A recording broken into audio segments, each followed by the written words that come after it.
bienvenue encore dans la famille Pastor T. See the new song. Listen that. Congratulations, I'm seeing the glory of God. Congratulations, we have done it from you. With a new song to sing, my God is good, oh. With a new song to sing, my God is good, oh. Congratulations.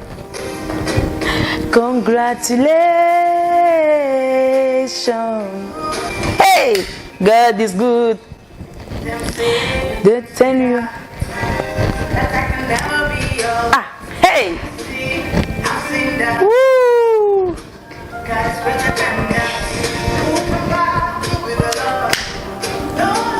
Nobody. Étoile, bienvenue encore dans cette nouvelle vidéo. Je suis contente de vous retrouver encore, vous, ma nouvelle famille de YouTube. Alors, si c'est ta première fois de me regarder, bienvenue encore dans la famille Pastor TV. Oui. Alors les étoiles, aujourd'hui, je vais partager avec vous un story time. Oui, un story time. Parce qu'aujourd'hui, on ne va pas parler de cuisine. Oui, on ne va pas parler de cuisine. Donc alors aujourd'hui, les étoiles, nous allons partager un story time. Pour ceux qui ne savent pas, je suis maman de 3 enfants. Ah ouais, je suis maman de 3 bouts de chou, de 3 merveilleux enfants. Oui, je suis mariée au pasteur Kemo Roberto. Je ferai une vidéo en fait pour me présenter. Donc toi qui es en train de me regarder, abonne-toi directement pour ne pas rater les prochaines vidéos. Alors aujourd'hui, comme je vous disais les étoiles, nous allons parler d'un story time. Oui, un story time que j'ai eu avec mon enfant. Alors c'est quoi le story time? D'abord, avant de commencer ce story time, je te prie que toi qui me regardes là, abonne-toi. Ça ne coûte rien. Abonne-toi seulement, clique ça seulement comme ça, clique. Oui, et pas, tu cloches sur la cloche de notification là pour mes prochaines vidéos. Hein? Et tu likes, tu partages. Ce n'est rien. Parce que cette vidéo, la vidéo de le story time là va aider beaucoup de personnes. Alors, nous allons commencer. Alors les étoiles, c'est quoi mon story time d'aujourd'hui? Alors, mon story time, c'est une histoire que j'ai vécue avec mon enfant, mon deuxième enfant, mon garçon. Alors, ce story time, les étoiles, vraiment, ça m'a touchée. Et j'aimerais partager pour sensibiliser d'autres mamans. Oui, d'autres mamans qui vont regarder cette vidéo. Et toi qui n'es pas maman, tu vas partager pour que ça atteigne quelqu'un qui va se retrouver dans cette situation. Alors, je vous raconte ce story time. Quand nous sommes arrivés dans ce pays, il est arrivé, j'avais accouché mon enfant avec entre 7 et 8 mois. Comme tous les enfants de 7 et 8 mois, ils ne mangent pas encore, donc ils sont toujours soit au biberon, soit à l'allaitement, soit à la blédine, soit au céréales sans publicité. Donc mon enfant, lui, il n'aimait pas trop la nourriture, il n'aimait pas trop le salé. Il préférait les trucs céréales, blédine, yaourt, comme tous les autres enfants en fait. Maintenant, nous passions des moments très difficiles. Il y avait ce qu'on appelle la sécheresse financière dans mon foyer en ce moment. Et voilà que j'avais un enfant de 7 mois qu'il fallait nourrir.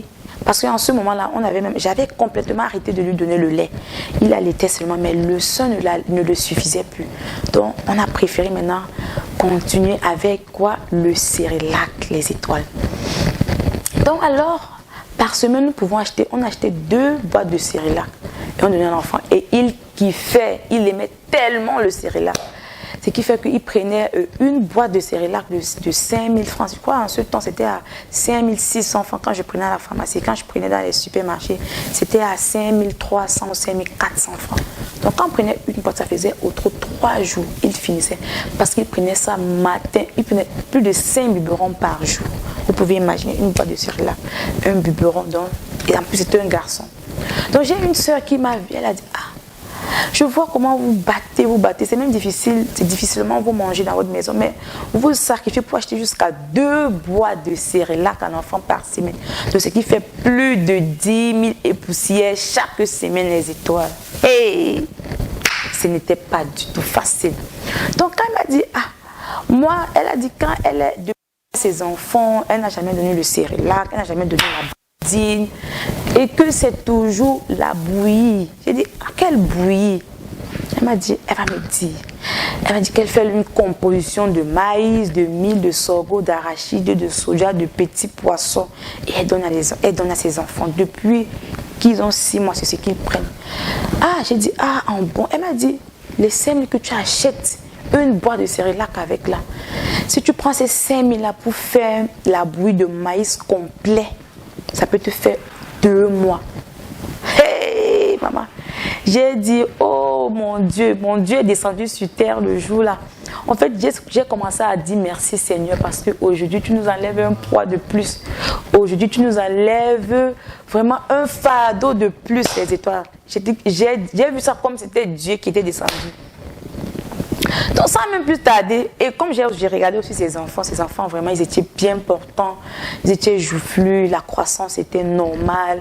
Les enfants étaient bien portants, les enfants étaient, tu ne te disais même pas que les enfants prenaient la bouillie, tu ne sauras jamais même que les enfants prennent la bouillie en fait. Donc, c'est comme ça que je me suis lancée et dit non. Après 2 jours, quand elle m'a dit ça, j'ai eu un peu de sous, je suis allée. J'ai acheté le mil, j'ai acheté le sorgho, j'ai acheté le soja, j'ai acheté le maïs, j'ai acheté les petits poissons, ici on appelle ça frétin. J'ai acheté les arachides. Je suis venue à la maison, elle est venue, elle m'a aidé, elle m'a montré en fait comment elle fait parce que moi, je n'avais jamais fait ça et je ne connaissais même pas comment on fait. Donc on a lavé tout ça et on a pasteurisé au feu. Pour ceux qui ne savent pas ce qu'il veut dire pasteuriser, ça veut dire un feu, on passe ça au feu, on fait chauffer ça au feu, oui, pour tuer un peu les bactéries, les microbes. Et j'ai acheté les biscuits, j'ai versé dessus, je suis allée écraser ça. Ils ont bien écrasé ça. Donc j'ai commencé à donner la bouillie à l'enfant. Donc j'ai acheté le miel pour que l'enfant au moins se ressent le goût sucré, oui, pour qu'il ait de l'appétit pour prendre. Et sincèrement, l'enfant a aimé. L'enfant prenait sans problème. Et j'étais tellement contente de dire, hey, 5 000 francs, 10 000 francs maintenant là. C'est qu'on va essayer même de garder les 10 000 francs là chaque semaine pour pouvoir même nous-mêmes manger bien, pour nous alimenter. Je ne savais pas que c'était le calvaire. Hey! Je ne savais pas que c'était un début de calvaire, les étoiles. Vraiment. Voilà, après 2 semaines, quand j'ai commencé à donner la bouillie à l'enfant prenait la bouillie. Au début, il n'avait rien. Mais après 2 semaines, j'ai constaté que l'enfant a commencé par tousser. Bon, je me suis dit que c'est une toux, comme les mamans ont une toux passagère, une toux de 2 jours, une toux de 3 jours avec un petit sirop, tu peux donner, ça passe. Donc mon mari allait à la pharmacie, il a acheté un sirop, il est venu avec. Et on a donné à l'enfant. 2 jours, la toux. 3 jours, la toux ne finit pas. 4 jours, la toux ne finit pas. La toux continuait seulement, insistait. Finalement, on a décidé d'amener l'enfant à l'hôpital. Quand on a amené l'enfant à l'hôpital, c'était vraiment difficile. On a consulté. En fait, je précise que moi, c'est sans publicité, mais c'est un hôpital privé. Vous connaissez un peu, pour ceux qui amènent les enfants dans les hôpitaux privés. C'est un peu coûteux en fait. Donc on a amené l'enfant. Le pédiatre a consulté l'enfant. Elle a dit que lui c'est une toux. Elle a prescrit les médicaments, les antibiotiques qu'on a achetés, on a donné à l'enfant. Après 2 semaines, on avait la paix. Mais après 2 semaines encore, la toux revenait encore. Alors les étoiles, on a donné les médicaments à l'enfant. 2 semaines après, on s'est retrouvé encore à l'hôpital. On a continué avec les soins du pédiatre. 2 semaines encore, on s'est retrouvé encore à l'hôpital. On a continué. Après, le pédiatre, elle m'a posé la question. Après 4-5 reprises, elle m'a posé la question. Mais c'est quoi tout le temps vous venez à l'hôpital avec l'enfant? C'est toujours le même problème. L'enfant ne chauffe jamais, mais l'enfant a toujours la toux. Est-ce que vous avez un chat à la maison, vous avez un chien, vous avez les moquettes, est-ce que vous ne nettoyez pas? Est-ce que vraiment l'environnement est propre? Est-ce que je dis, madame, nous sommes dans une maison sanitaire, nous sommes dans une maison moderne et tout est propre.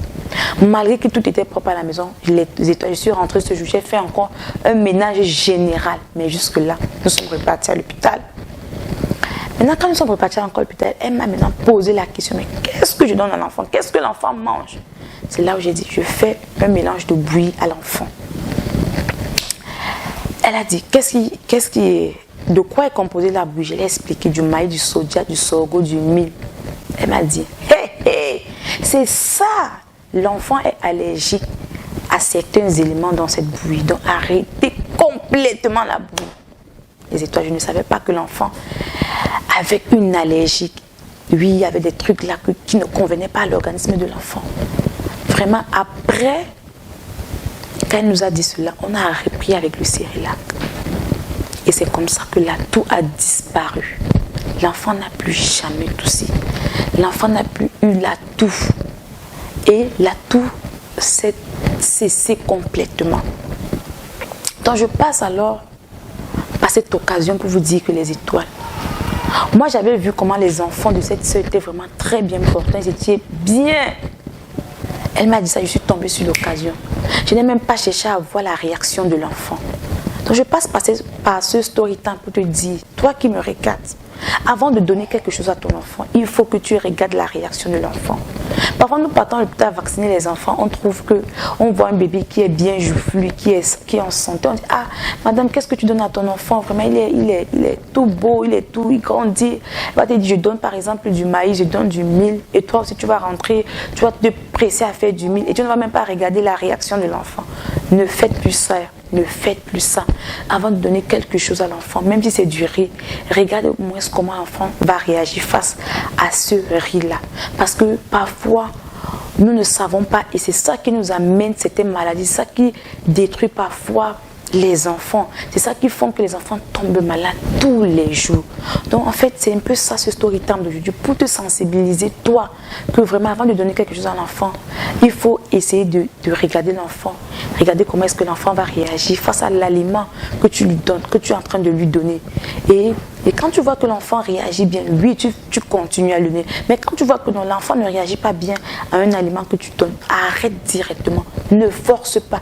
Parce que chaque enfant a son organisme. Moi, par exemple, je ne savais pas que mon enfant était allergique à l'arachide et au soja. Mais quand j'ai arrêté, elle m'a bien spécifié jusqu'à aujourd'hui, ce petit garçon, quand je fais même la sauce d'arachide à la maison, si ça fait déjà 2 jours, s'il a déjà un début de toux et qu'on lui donne ça, il commence en même temps la toux. Donc il est allergique au soja et aux arachides. Je ne sais pas, peut-être ton enfant peut être allergique à quelque chose et tu continues de lui donner sans le savoir. Donc il faut essayer de voir la réaction des enfants. Donc c'était en fait la vidéo d'aujourd'hui, ce story time. J'espère que tu as aimé ce story time, oui, et j'espère vraiment que tu vas partager, oui, parce qu'il faut que tu partages pour que ça atteigne certaines mamans, ça atteigne une maman quelque part qui vraiment est peut-être dans cette situation. À travers cette vidéo, peut vraiment regarder la réaction de l'enfant et voir que peut-être c'est telle chose qui dérange l'enfant, peut-être c'est telle autre chose qui dérange l'enfant, et on peut complètement sauver la vie de l'enfant. Parce que je vous dis, si on n'avait pas des moyens vraiment pour aller à l'hôpital, peut-être aujourd'hui je n'allais pas avoir mon enfant. Vous comprenez un peu? Donc c'est un peu ça. Donc partage mes étoiles, partagez cette vidéo, partagez, likez. Oui, je dis bien liker. Le doigt là n'est pas dû. Appuie-moi seulement sur liker là. Like cette vidéo. Et abonne-toi, cloche la cloche de notification pour ma prochaine vidéo. On va se dire à très bientôt pour une nouvelle vidéo. Ciao.